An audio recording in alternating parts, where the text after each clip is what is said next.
All right, hey everybody. Thanks for joining us tonight for our first ever virtual wine tasting.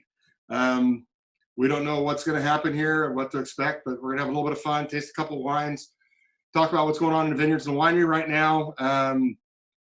Mainly drink wine. I imagine most of you already are. I know I have been, so that's perfect. So we're set for each other that way.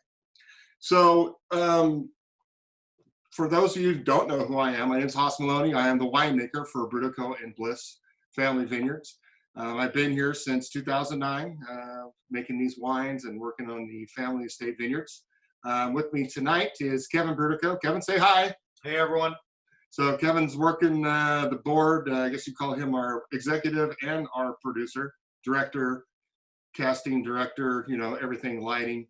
So it's two of us in here talking to you guys tonight, having a little bit of fun and going through it. So what's happening right now is that we've decided that, like a lot of other wineries and a lot of other places, we're starting to do more virtual things with the way the world is. So we're going to make this for the next 4 weeks, every Thursday at 5:30. We're going to do 2 wines, talk about what's happening at the winery and out in the vineyards, maybe a little more of the family history, the history of Hopland, Mendocino County, grapes, and that type of stuff a little bit. Kind of keep it around 20 to 30 minutes. We'll see how it goes, and have a little bit of fun with it. I do have a cheat sheet tonight that I am going to use just to make sure we cover all the fine points. So what the Brutocao family has decided to do is, for this time, everybody who wants to buy wine online gets 1 cent shipping as long as you buy 6 bottles or more. So that's usually only a wine club thing, but they've opened that up to everyone. So you can get 1 cent shipping for the month of April. The other thing that's going on is that with these tastings, we have our April virtual tasting 6-pack available online. So what that is that if you go online on our website, you'll see that 6-pack. And it's going to show you the wines that we're going to be tasting for the next 3 weeks. Tonight, of course, we have the Bliss Sauvignon Blanc and the Brutocao Bliss Vineyard Zinfandel 2014 vintage. So the next tasting, which will be April 9th, are going to be the 2016 Quad, the 2018 Brutocao Bliss Vineyard Chardonnay. Those 2 wines are new releases, so we'll be talking about those a little bit more in depth when we have those. The following week, April the 16th, will be the 2018 Brutocao Sauvignon Blanc and the 2016 Primitivo. Again, the Primitivo is a new release. And then on April 23rd, we're going to do a 2019 Rosé and the 2016 Brutocao Pinot Noir Anderson Valley. So the Rosé is available for you right now. It is a pre-release, only to people who buy that 6-pack right away. You will start seeing it out in the marketplace, but if you want to purchase it, you can purchase it right now via our website. Okay, so the one thing about the 6-pack too is that if you're a wine club member, there are special discounts that you'll receive as a wine club member on top of your regular wine club membership discount. So wine club members really make out with that 6-pack. So I hope you guys take advantage of that and join us for these virtual tastings. This email went out mainly to wine club members this time to get us started, this inaugural, what we're calling our April virtual tasting. Let me stop right there and just say, we need a better name. All right, so it's up to you guys to help us come up with a better name. So send us your suggestions. Remember, we have to be able to use them on the internet, and we have to keep it a little bit PG. So if you guys send us a suggestion what you think we should be calling this, SIP is not one we want to use. A lot of places are using shelter-in-place tastings. The reason why is that we have SIP Mendocino here in Hopland, which is a wine shop. We really don't want to use their name. Julie would never forgive us. Let's just be honest about it. So we're going to move on through that. Again, like I said, the wine club is basically where this email went out for people to join us. Starting next week, we're going to start throwing this out to social media and inviting anybody to come and join, not just wine club members. So this is going to open up a larger range of people to this event. The other thing we're going to be trying to do is talk about food and wine pairings a little bit with the wines we taste. And that's pretty much it. You guys can ask questions anytime you want. At the end, if there's a big question and answer period, that's fine. But if you have a question during the presentation at any point in time, go ahead and ask it. Kevin's here. Kevin will be reading them. He'll shoot them to me to say, hey, so-and-so wants to know this. That's fine. Just remember that when you're asking a question, you can either make it to where everybody can see your question, or you can just make it so we only see the question. You do have that choice when you type that in, so it's up to you guys. All right. One other thing before we get going too much deeper into this is that use our website and watch your emails for upcoming events and what's happening. One of the things is go ahead and shoot the trade page up there. A lot of information about our wines is on the trade page. So this is a picture of the trade page right now. You'll see there is the 2018 Sauvignon Blanc. You can click on that where it says tasting notes or production details, and you'll get this stat right there. So what that tells you is the story, the Bliss, our winemaker notes, and the actual statistics of the wine. So that kind of gives you a little bit more information. It's also on the Brutocao website. It's the same thing for all the Brutocao wines. So, and it also has what awards and so forth. So remember, that's the trade page on our website. So we'll also have a virtual tasting addition to this website, to where you can go and find what's happening. Go ahead and go to that shot you just had of the shop. That's perfect with the 6-pack. So right there you see the April 2020 virtual tasting 6-pack. When you click on that, it opens up, tells you what varietals, what we're tasting, and when you can order them and get them sent directly to you. Like I said, 1 cent shipping. So that's what we're doing right now, and hopefully going to have a lot of fun with this over the next 4 weeks. If this shelter in place stays longer, we will continue this series. As long as shelter in place is in place, we will continue to keep doing these virtual tastings every week, something a little bit different. Probably looking at the difference between Primitivo and Zinfandel, some Bliss wines versus their Brutocao counterparts, and we'll probably taste some of the Bliss wines too and go through some of them, because they are a really great value everyday wine. So what we need to do. All right, we're here to drink wine. Let's start drinking some wine, and then we'll start talking about some other stuff. So to start with, today we have our 2018 Bliss Sauvignon Blanc. The Sauvignon Blanc, it comes from our Felice Vineyards.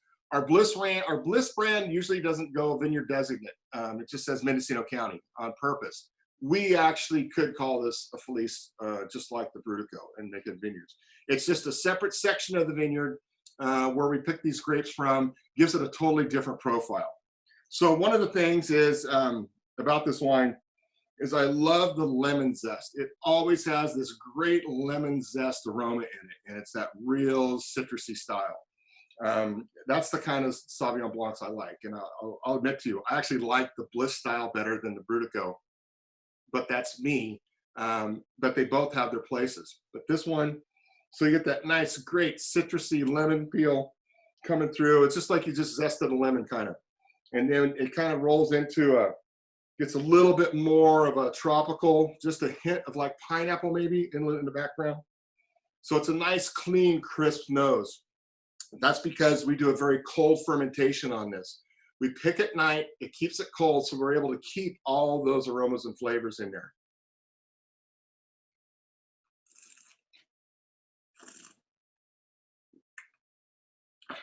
Bright, beautiful fruit right in the front. That acidity hits you just nicely.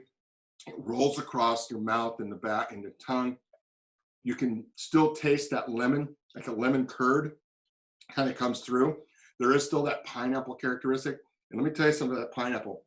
When we start fermenting the Sauvignon Blanc, the whole winery smells like the Dole Pineapple Factory. It is just incredible that those esters come boiling out of these tanks, and it's amazing. Again, like I said, this is a night harvest. It's all machine harvested. There's 2 separate sections where we kind of pick. What happens is that because we do, the one soil is really acidic, it's more clay-based, so it gives us this more acid style of, citrus style of wine. The yeast are very similar to each other. They're genetically identical, so it's not a yeast thing, it's really the soils. The soils have a big part of this. And so it really makes this wine what it is. When it comes through, you can tell how that cold fermentation holds all that flavor, and you get those aromas, and then it rolls down and you get that really great kind of almost tangerine citrusy finish in the back end. This wine, I'll be honest with you, I drink this with almost all foods that we make. I really love it with scallops. It's great. think about something that may be a little bit fatty, and not a lot of fat, but that's where acid kicks in. So when you're pairing food and wine, you're really looking at the pH and acid balance. So basically fat versus acids. And it's putting those two things together. And then if you find something, because like this wine has a really great, like a little bit of tropical, like the pineapple with a little bit of melon maybe, and then you also have with that lemon curd, lemon zest. Think about doing something even like a hollandaise sauce that has a lot of lemon in it. That's where this wine's going to show, because it's going to accentuate that flavor profile in this wine and push it up even more. So I'm not telling you to drink early, but I'm telling you, man, you know, Eggs Benedict, this could work. So, you know, drink early, drink often. That's our motto, right? So anyway, what you're doing is you're looking at that. So you tend to think more seafood. You think more, I think more shellfish when it comes to Sauvignon Blanc. I really like it with oysters, especially raw oysters. I like the brininess of the oyster going against the Sauvignon Blanc, especially this one, a lot.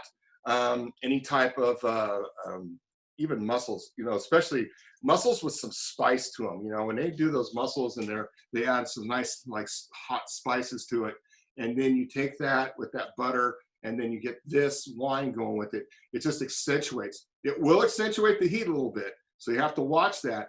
But still, it cuts through all the fat. And it really makes the mussels, I think, taste better. It actually brightens them up with the acid of the wine, and you actually get to taste the mussel itself. So that's where this wine shines a lot. Sauvignon Blanc, for me, I think works with also as an appetizer wine. And I say that because it works with bacon. I mean, you know, a lot of things work with bacon, but it really does work with some of these more heavier style appetizers. And then you have your other like spinach style appetizers, or vegetarian, or just plain fruits and vegetables.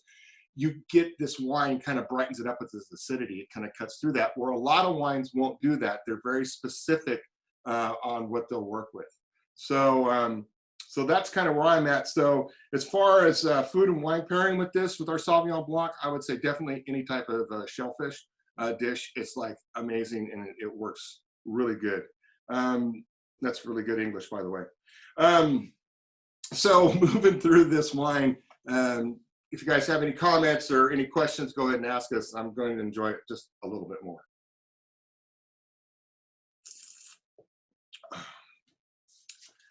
So right now, we just finished bottling all of our Sauvignon Blanc for 2019. You will start seeing the 2019s will probably be released in about 5 months. So probably towards the end of summer, about August, September, usually for us is when the Sauvignon Blancs will start rolling out to the markets and be available online. One of the things we're talking about doing with this format is that if you're a wine club member, and we're doing this we do pre-release tastings and pre-release sales. So you'll be able to get the wine before anybody else. We'll taste them together and talk about them at the same time. So that's one of the things we're looking at, maybe possibly doing in the future. Nothing's written in stone. Like I said, keep an eye on the website and your emails from us and social media, and we'll let you know exactly what's going to happen with that later on down the road. So the Sauvignon Blanc with the cold fermentation, we talked about it really briefly. It's about 50 degrees, 55 degrees. Normal fermentation for wines, usually around 70 to 95 degrees for a red wine. Chardonnay in the barrels are about 70, 65 degrees. So it is very cold, and they're very slow, progressive, because the fruit that you taste and smell in this wine right now is what I smell and taste out in the vineyard. And when I'm tasting those berries, I don't want to lose that. So that's the reason why the cold fermentation. It does not go through malolactic fermentation, which is a secondary fermentation. That way we hold the acidity and we hold all that great fruit character at the same time. So anyway, so that's our Bliss Sauvignon Blanc from Felice Vineyards. Cool. Okay, so now we only have another 55 minutes to go, and we'll keep working around this. One of the things we really want to do is kind of keep this loose, kind of keep it fun. Most of you that know me know that I'm not a very serious person, especially when I've been drinking. I try to not be serious, and I try to drink a lot, so that could help. one of the things that we want to also talk about is what's going on in the winery. We just talked about how we're doing the bottling. Actually, starting next week, we're going to start bottling the Bliss Chardonnay. This is the 2019. So again, tank fermented Chardonnay coming through. It bottles a little bit earlier. The Brutocao Chardonnay won't be bottled until June because it's in the barrels. We want that barrel aging to take place, that surly stirring coming through. Right now, we're doing a lot of racking, getting all the 19s kind of put to bed finally. So we've been concentrating on the 2018s, getting them ready for bottling. So we're working on the 2018 Coro. You can see I got a couple Coro signs around here with the Zinfandel we're doing tonight. And working on all the other Brutocao reds and the 2019 Bliss reds also. So we're getting all that around, getting that ready to go, putting all those blends together, and really working hard on, you know, making the best wines that we can for you, and basically wines we want to drink. So we got a question over here about the Sauvignon Blanc with Asian food. You know, yeah, awesome. It's because if you think the way Asian food is, and they use a lot of different citruses in their food and their cooking, and especially the spicier Asian foods, I think Sauvignon Blanc works really well. Sauvignon Blancs, Gewürztraminer, both work really well with an Asian thing. Because if you think about Thai, and if you think about a pad Thai bowl, what's in that bowl, the broth with the different noodles and everything, you can see how this would work really well with that as compared to something heavier like a Chardonnay, because the Chardonnay is going to take over all those flavors because it's so big and has a lot more fattiness to it. Where this is going to brighten it up and it's going to actually accentuate those flavors. So yeah, no, I love this with sushi, any type of Asian food, but yeah, I love it with just sashimi. It's great. It makes that wasabi a little hotter. You got to watch that, but yeah, it's a lot of fun. Another great question. Are we having any issues getting work done with the shelter in place? People are wondering how that affects the day-to-day here. It affects us a little bit. We're pretty much fully operational. We are considered an essential business because we're agriculture. So we're able to keep all of our employees going. We do have my assistant winemaker, Lydia, does not work during the week. She's only working here on the weekends because she's got to homeschool her 5th grader. So that's kind of made it a little more difficult in aspects of not having that extra person on the floor. But otherwise, yeah, we're pretty much going as is. We've seen a few delivery issues on products, not too bad. You know, John has to work really hard to find his toilet paper like everybody else.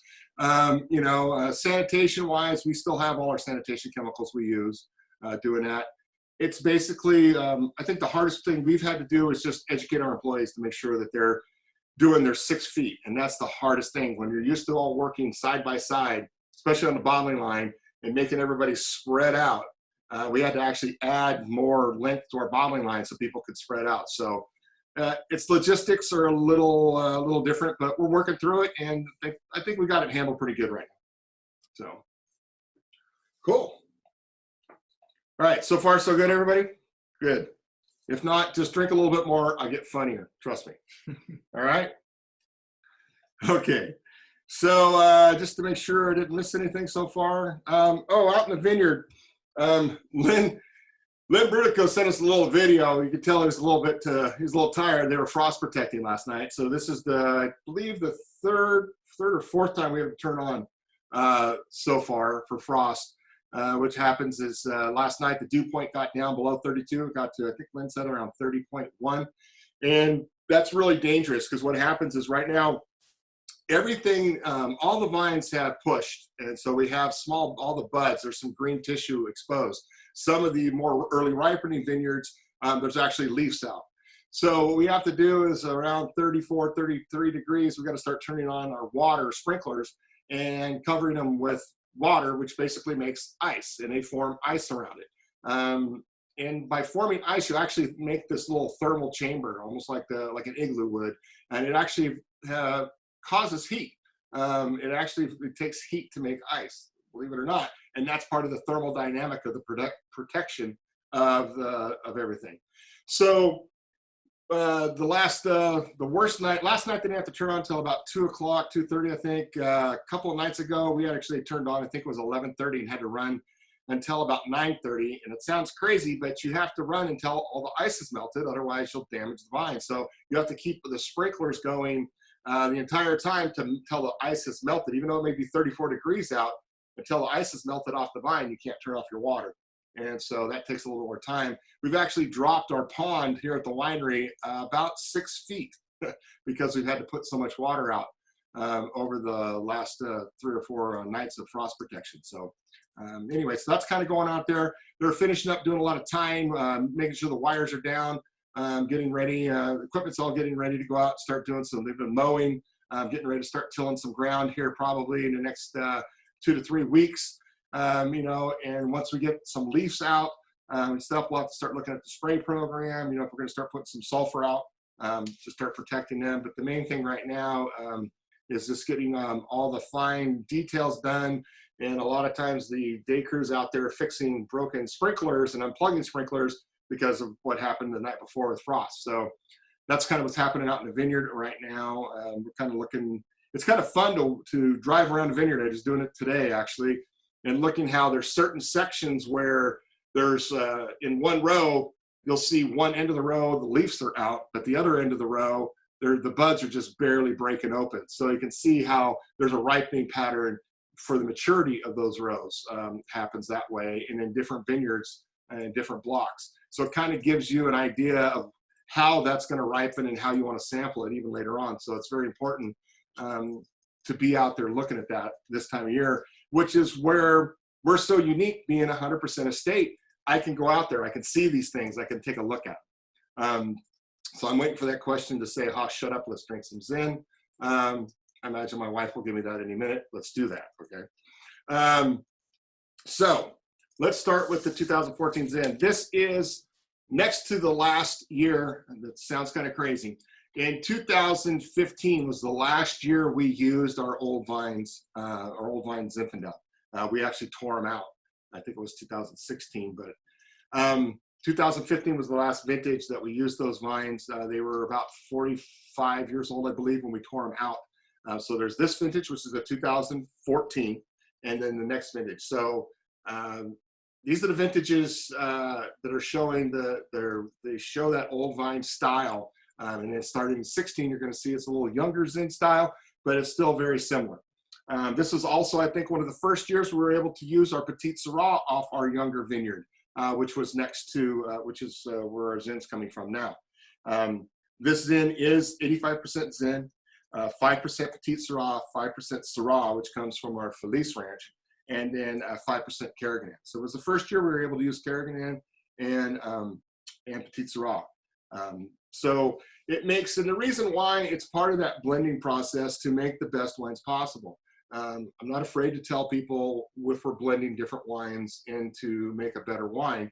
It's still Zinfandel, it's 85% Zin, and it still tastes like Zin, but this helps with, especially those older vines were on the decline with phylloxera. It helps fulfill a lot of the aromas and the mouthfeel, especially it's where they lose it the most, is in the finish. So by doing that. So let's start with this wine. So the first thing I really get out of this is I get that vanilla. I get that, you can smell that barrel coming through right off the bat. And it's that nice, it's a nice toasty kind of a sweeter vanilla, like almost like a vanilla bean, almost like even a cinnamon toast kind of thing, you know, coming in. And then behind that, and this is what that vineyard was so, I always love this vineyard about, it's white pepper. And if you get right behind that oak and it rolls right in there, you get a little bit of this white pepper, and it's just, it's what makes this wine, I think. And it's that aroma of that white pepper coming in, because right behind it is that blackberry, kind of blueberry, those a darker berry. And you can just, and you get that essence. So the oak isn't overpowering everything. It's just kind of the first aromatic to come out. And then that white pepper is set in there. And the white pepper is actually in the mouth too, which is an awesome thing.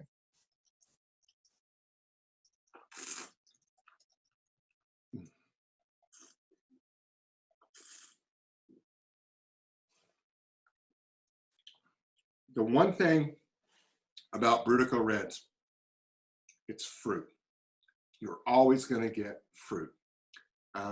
We're grape growers first, winemakers second.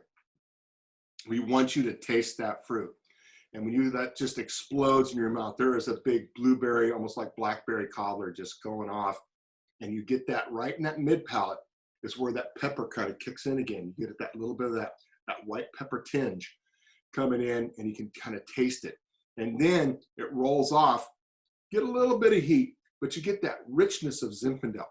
And then you get that little bit, this is Zin. It's going to have a little alcohol, kind of gets in there, but it holds that white pepper, and it holds that berry, and you get that nice, rich, long finish in this wine. It's funny, we're trying to pick wines. Kevin goes, what wines are you drinking a lot of right now? No, you're looking at them, because this has been a pretty favorite staple in our house since we released it about 4 months ago. Zinfandel, I think it got a bad rap by a lot of sommeliers a long time ago, saying that you couldn't match it with food. I don't think sommeliers knew how to match wine with food. I'll be honest with you, especially Zinfandel. Zinfandel is a very unique wine that I think, if I don't know what I want, a red wine with a meal, I'm not sure. Zin's my first choice because it goes with almost anything, I think, when it comes to a meat dish. I really like it. I mean, it's obvious this thing wants pork, hands down. Barbecued smoked pork ribs and Zinfandel, you can't beat it. It's awesome because the spiciness and the pepper of this Zin and the spiciness of a good rib rub or even a barbecue sauce matches really well. And then at the same time, the fruit does the same thing. It matches that fat, and it rolls in and it punches everything up, and you get that sweetness like you'll get out of a barbecue sauce. So it really works great with any type of pork, barbecues. You can think barbecue pizza, that type of wine. That's always what, people say with that. But I like this Zin a lot with just having it with a steak. And the reason why I say that is because the sweetness of the marbling in a really good steak is matched really, really well by the fruit of this wine. And so what happens is that fruit and the sweetness of the fat come together, and they give you this whole nother profile. And then if you're doing a little salt, a little pepper, and a nice grill on it, I like mine rare, and a nice rare, so it's just warm through. It accentuates so much of that sweetness of a really good cut of meat coming through. And I'll tell you, a hamburger, even a hamburger with just a slice of tomato and an onion and all that. So it has all of those qualities. That caramelization of the meat really follows through with Zinfandel really well. Now, Cab, Syrah, they all have their places. Merlot does too. And they have different things. But the problem with some of these bigger wines is the tannin structure is so large, they overpower the food. So they don't go as well with a lot of different foods. Whereas Zin is not as structurally as tannic, and it's more of a mouthfeel in a fruit wine. Lasts just as long as any Cabernet, any Merlot, any Syrah will. You've got to remember that if you want a unique California wine, it's not Cabernet, it's Zinfandel. Only Zinfandel really is grown in California. So it's in Lodi, and it's in down south, and it's in Napa and Sonoma. But Mendocino County Zinfandels are very unique because of the spicy characters that we produce, because of our cooler climate that we have here. We have really warm days, but we have really cool evenings. So we hold all that fruit and intensity, where Lodi wouldn't. Lodi gets more of that overripe kind of pruniness, which, hey, people love it, and it's great. They sell a lot of wine in Lodi, and there's nothing wrong with that. San Luis, same way.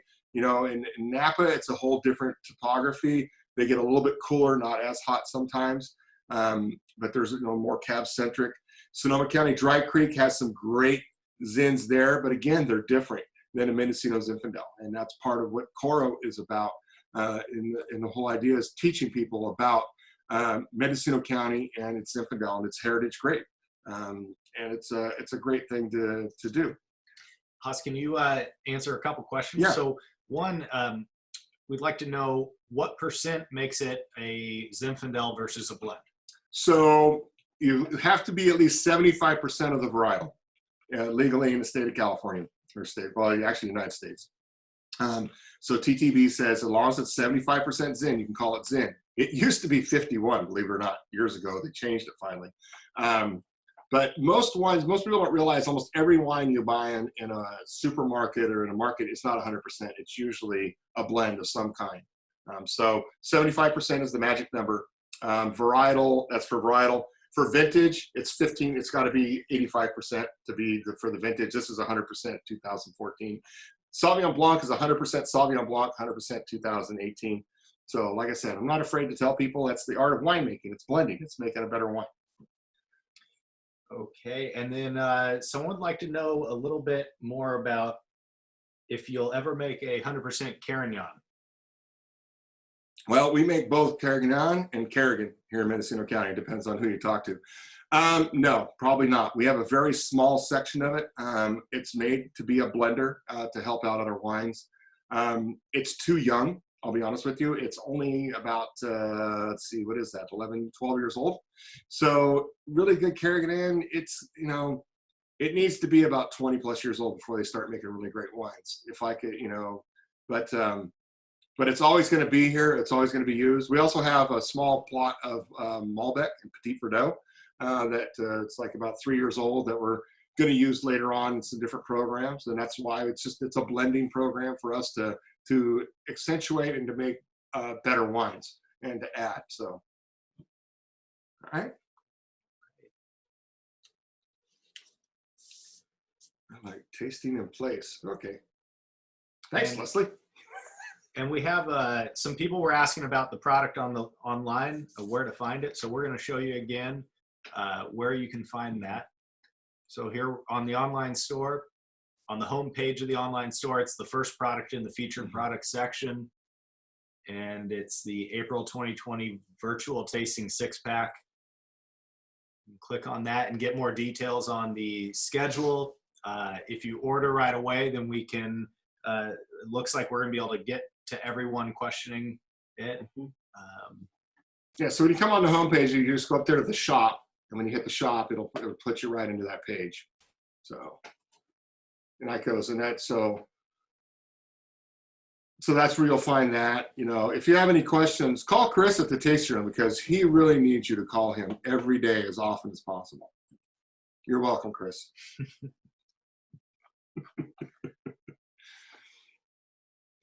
All right. Well, everybody, that's been pretty much our half hour of what we've done. It's there's a few more things that we're going to go over, we're going to do, and we're going to talk about. Think about what you want us to talk about next time. We're going to be looking at maybe doing some more videos and doing some different things. A little more education. Next week, again, it's Quadriga. I'll be talking a lot about Quadriga. There's no doubt about it, and a lot about our Brutocao Chardonnay. Those are two wines that have a lot going on in them and a lot in the process. So along the way, you're going to be learning our winemaking processes more and more. So I hope everybody enjoyed this. I know I did. I love drinking and talking. It's what I do best. And anyway, unless there's any other questions. I think we're good. One other thing is if you would like to share these meeting details with anyone that you think would find this fun, go ahead and do that. You can just forward your email to them and we're happy to have them on. These are limited to 100 people right now. If we start to get to that threshold, we'll look into upgrading into a larger person ability. But thanks, everyone. Yeah, we're looking at probably taking this. We're recording this with a higher quality video, and we're looking at taking segments of this and throwing it on the internet, on social media. So just different parts of it, and we'll probably open this up to everybody, like I said, to come on in.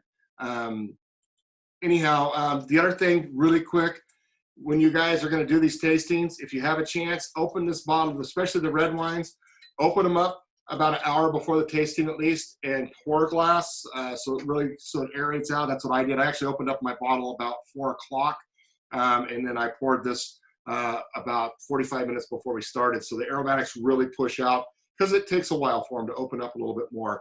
On the whites, don't get them too cold. I threw a bottle in the fridge. I pulled it out of the fridge about 45 minutes before we started, so it had a chance to just kind of warm up a little bit. We don't want them ice cold, especially the Chardonnay. You don't want that ice cold out of the fridge.